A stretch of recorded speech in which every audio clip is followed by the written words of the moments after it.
Защо и как получих 100 лева бакшиш от клиент на Имаш HR?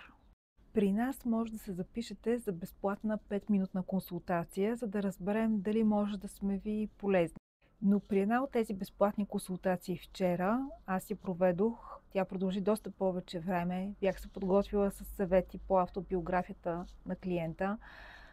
Смятам, че дадах доста стойност и накрая на разговора той попита как да плати. И аз казах, не, това е безплатна консултация.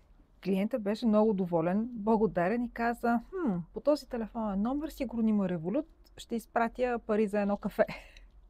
И аз бях, окей, да, наистина има Револют, в смисъл няма как да го скрия, нали, но наистина нямам очаквания за плащане, това си е безплатна консултация. И тази сутрин познайте. Нагледни 100 лева за това, което дойде по Револют.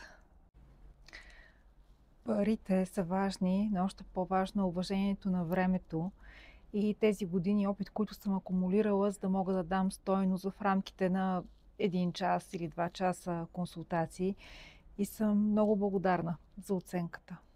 Сега ще трябва да питам счетоводителката какво правим с бакшишите.